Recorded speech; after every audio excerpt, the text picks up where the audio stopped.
slate of games in the SEC, and there certainly are some fun ones. Let's go to the Farm Bureau phone line, check out favorites.com, and go with the home team, Mississippi Farm Bureau. Not only is he a fantastic announcer, he is one of the all-time good guys in the broadcasting business. Bob Kesling, the voice of the Tennessee Volunteers, joins us right now.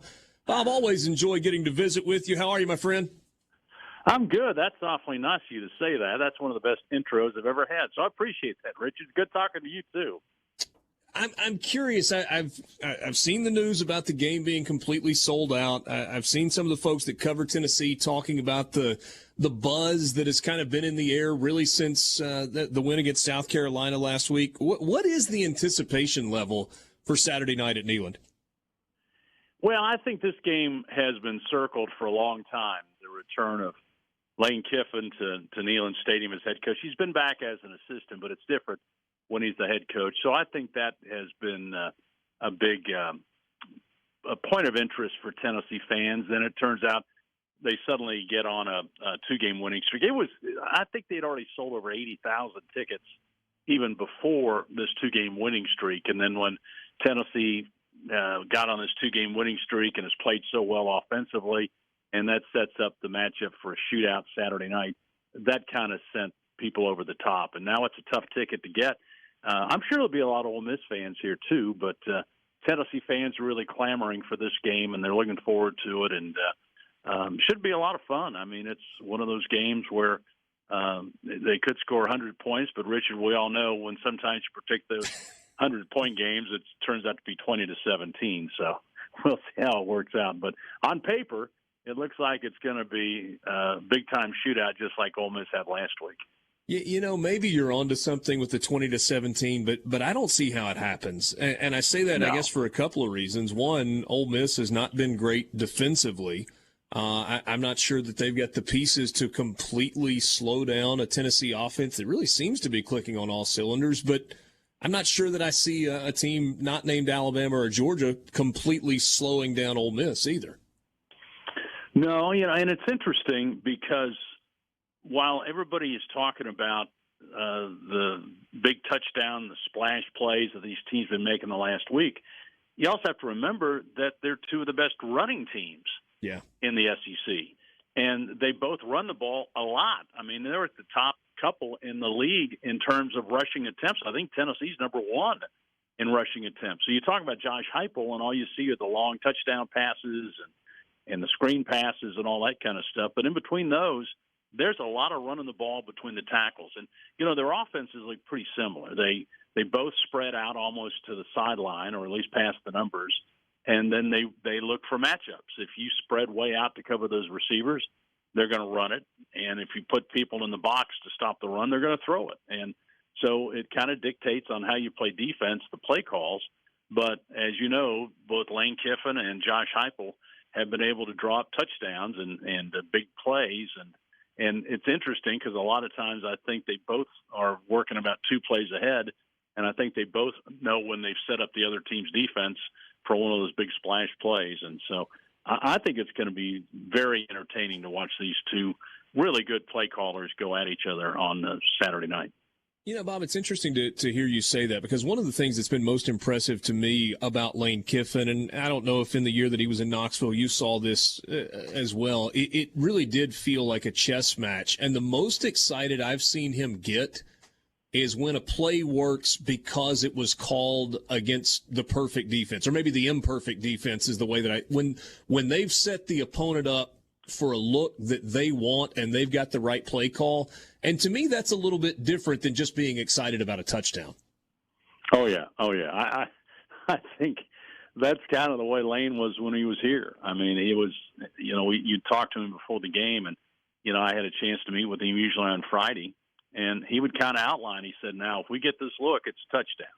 And if we get this look, and we're going to run this play to set up this play, and then give it this look, it's going to be a 70-yard touchdown. And then you get in the game, and sure enough, there's the look, bang, and that's kind of what he's doing now. And the same thing with Josh Heupel. I mean, I think that he looks at the other team's defense, looks at the looks he's going to get, and he kind of sets them up to hit them with a big bomb. So Tennessee wants to run the ball to throw it over your head, when you bring those safeties up, they're going to throw it over your head.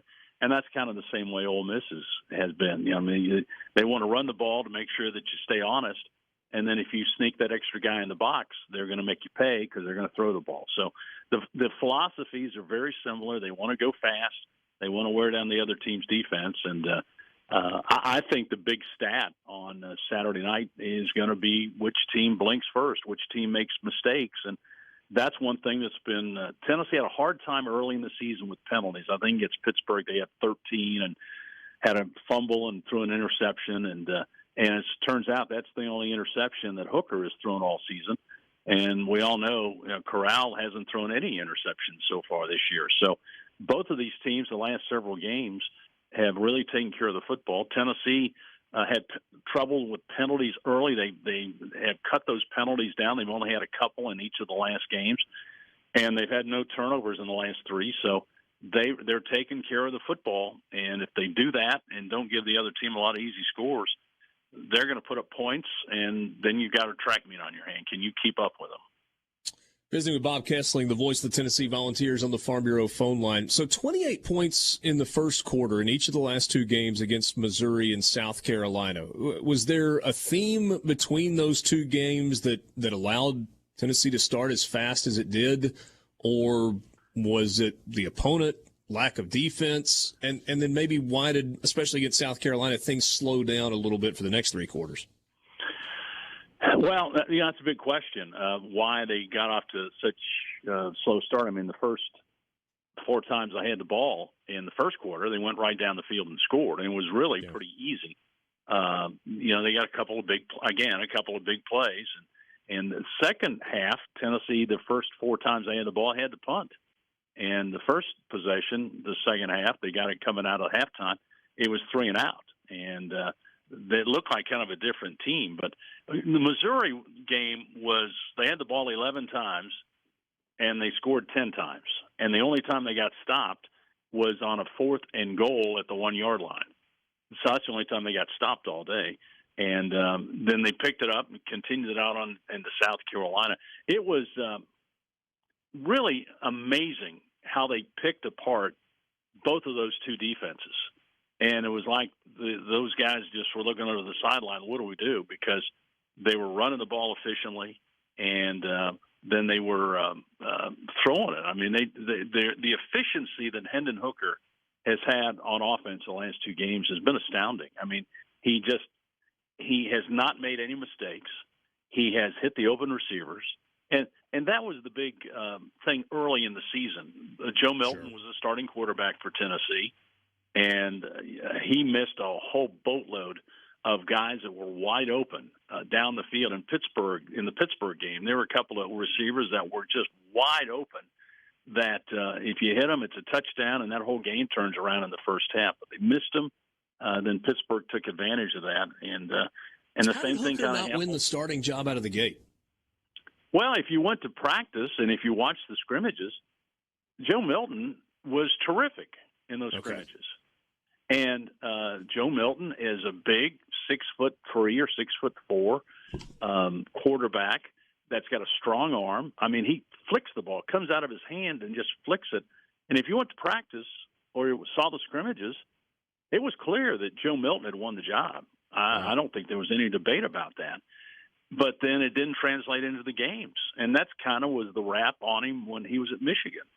A great practice player, but it just decision-making and his accuracy. He kind of has one speed on his ball. It's a fastball. And it zips. I mean, it zips. But he doesn't have much of a changeup, doesn't have much touch on it. But in practice, he made all the throws. He had a play in one of the scrimmages where they were coming off the goal line, and he ran 99 yards against the first-team defense, and nobody could catch him.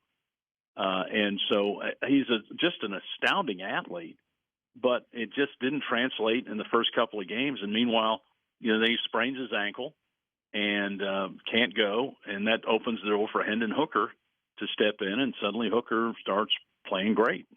Threw a big interception at the end of the Pittsburgh game that kind of sealed Tennessee's comeback attempt there. But other than that, I think that's the only thing you can hold against him. He has been he started a bunch of games at Virginia Tech, so he's been on a big stage before. He's a veteran guy. None of this kind of phases him. He's played in big stadiums in the ACC. So, the thing I respected about him when he lost the starting job to begin the season, he didn't pout, didn't mope, didn't threaten to get in the transfer portal, none of that kind of stuff. He just kept working, and then when he got his shot, he took advantage of it. And I don't think there's any question that Hooker is the best quarterback for Tennessee right now. Bob, really appreciate your time. Great visiting with you, and look forward to seeing you in Knoxville this weekend. Thanks so much. Indeed. Good to talk to you, Rick.